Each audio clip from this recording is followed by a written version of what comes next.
शिव जी का वीरभद्र रूप। हर हर महादेव दोस्तों, स्वागत है आप सभी भक्तों का भक्ति धारा कहानियां चैनल में, जहां हम आपको भक्ति, प्रेम और आस्था से जुड़ी अद्भुत कथाएं सुनाते हैं। आज हम आपको एक ऐसी भक्ति कथा सुनाने जा रहे हैं जो आपके हृदय को भक्ति रस से भर देगी। तो आइए इस दिव्य यात्रा की शुरुआत करें। सृष्टि के आरंभ से पहले जब केवल शून्यता थी, तभी से शिवजी का अस्तित्व था।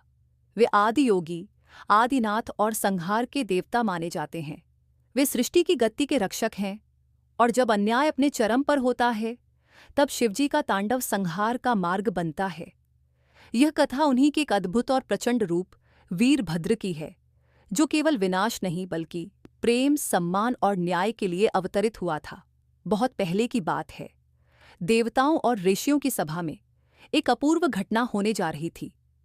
पृथ्वी के सबसे प्रभावशाली राजा दक्ष प्रजापति, जो ब्रह्मा जी के पुत्र थे, उन्होंने एक भव्य यज्ञ का आयोजन किया था। समस्त देवताओं, मुनियों और राजाओं को आमंत्रण भेजा गया था, परंतु उस आमंत्रण में एक नाम का उल्लेख नहीं था। वह थे शिवजी।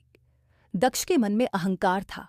वह स्वयं को सर्वोच्च समझते थे और उन्हें शिवजी का वैराग्य, उनकी सादगी और सृष्टि से विलग जीवन अस्वीकार्य लगता था। उन्हें यह भी स्वीकार नहीं था कि उनकी पुत्री सती, जो अत्यंत सुंदर और गुणवान थीं, उन्होंने अपना जीवन शिव जी को अर्पित कर दिया था। दक्ष इस विवाह से नाराज थे और शिव जी को योग्य वर नहीं मानते थे। यज्ञ का आयोजन समस्त ब्रह्मांड में चर्चा का विषय बना हुआ था। आकाश मार्ग से देवता, गंधर्व, अप्सराएं और ऋषिगण वहां पहुंच रहे थे। चारों ओर वैदिक मंत्र गूंज रहे थे, ढोल नगाड़ों की गूंज थी और हवि की सुगंध वातावरण को पवित्र कर रही थी।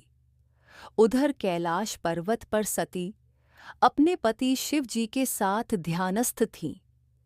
जब उन्हें यज्ञ की बात पता चली तो उनका मन व्याकुल हो उठा। उन्होंने शिवजी से कहा, स्वामी, यह मेरे पिता का आयोजन है, मुझे वहां जाना चाहिए, यह मेरा कर्तव्य है। शिवजी ने शांत स्वर में कहा, प्रिय, जहां आमंत्रण न हो वहां जाना केवल शरीर का जाना नहीं होता, वह आत्मा का अपमान होता है। अहंकार जब श्रद्धा को विस्मृत कर दे तो मौन ही उत्तर होता है। परंतु सती का मन विवश था। उन्होंने कई बार प्रार्थना की और अंततः शिव जी की अनुमति से वे अकेले ही पिता के घर चल पड़ीं। जब सती यज्ञ स्थल पर पहुंची तो उन्हें देखकर वहां की वायु रुक गई। उनकी उपस्थिति से कुछ क्षण को सभी मौन हो गए, परंतु दक्ष ने न तो उन्हें प्रेम पूर्वक बुलाया, न ही स्वागत किया। उल्टे सती की आंखों के सामने ही शिवजी के प्रति अपमानजनक बातें की जाने लगीं। दक्ष ने उन्हें अश्मशाणी, भस्मधारी, नाग विभूषित, व्यभिचारी जैसे शब्दों से संबोधित किया। ये सुन सती का मन फटने लगा। वे सोचती रहीं, जिस परम तत्व ने मुझे स्वीकारा, जो संपूर्ण सृष्टि के आधार हैं, उनके लिए मेरे पिता के मन में इतनी घृणा क्यों है। अपमान की इस अग्नि में सती की आत्मा जल उठी। उन्होंने समस्त सभा के सामने घोषणा की, जिस शरीर को मेरे पति ने अपनाया, उसका आज मैं त्याग करती हूँ। अब न मैं तुम्हारी पुत्री हूँ, न तुम्हारी वंशज। यही यज्ञ आज मेरा अंतिम यज्ञ होगा। और वे उसी अग्निकुंड में प्रवेश कर गईं। जब यह समाचार कैलाश पर शिवजी तक पहुंचा तो प्रकृति सिहर उठी। आकाश काले बादलों से ढक गया। नदियों की धाराएं रुक गईं, हवाएं ठहर गईं। शिवजी का मौन क्रोध में बदल गया। वे ध्यान से उठे और उनका तीसरा नेत्र धीरे धीरे खुलने लगा। उस नेत्र से प्रलय की ज्वाला फूट पड़ी और उसी से जन्म हुआ वीरभद्र का। वीरभद्र शिवजी की संहार शक्ति का मूर्त रूप था। उसकी ऊंचाई आकाश को छूती थी। केशों में अग्नि लहराती थी, नेत्रों से ज्वाला निकलती थी और उसका स्वर सुनते ही त्रिलोक कांप उठता था।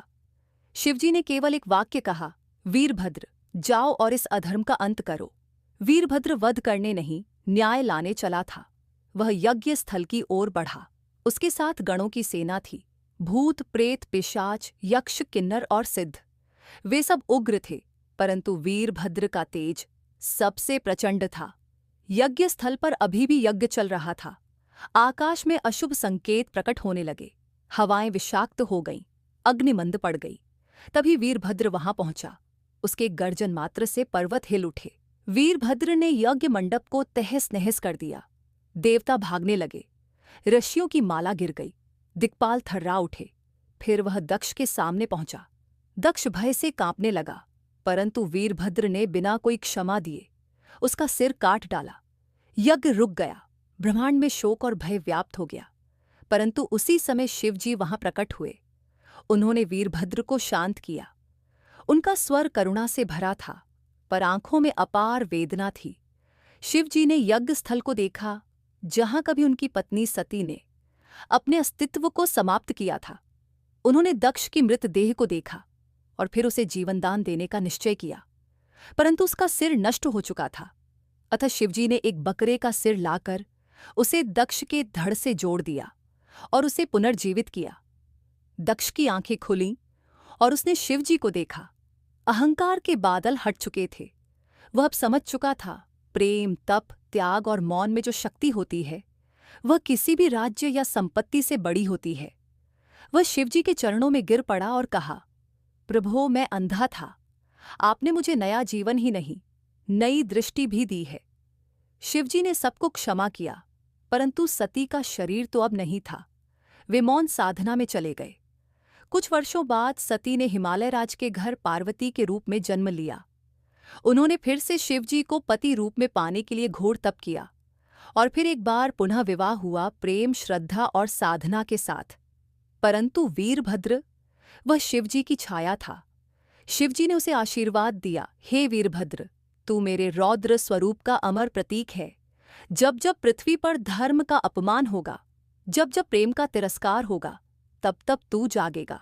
वीरभद्र, जो संहार का देवदूत था, आज भी हमारे भीतर न्याय की ज्वाला के रूप में जीवित है। जब भी अन्याय होता है और आत्मा व्याकुल होती है, तब एक वीरभद्र हमारे भीतर खड़ा होता है, जो सत्य के लिए खड़ा हो सके, जो प्रेम के सम्मान के लिए संहार कर सके।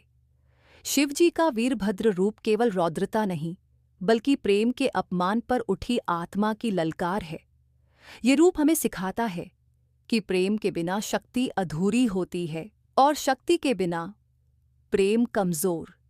जब प्रेम को अपमानित किया जाता है, तब उसका उत्तर मौन नहीं, बल्कि न्यायपूर्ण प्रतिकार होता है। और यही वीरभद्र है, न्याय का रूप, शिवजी की चेतना का ज्वलंत स्वरूप। दोस्तों, अगर यह भक्ति कथा आपके दिल से जुड़ी तो वीडियो को लाइक करें, भक्ति धारा कहानियाओं को सब्सक्राइब करें और कमेंट में ज़रूर लिखें हर हर महादेव, ताकि आने वाली कहानियों में भी आपके साथ शिव भक्ति की यह धारा निरंतर बहती रहे।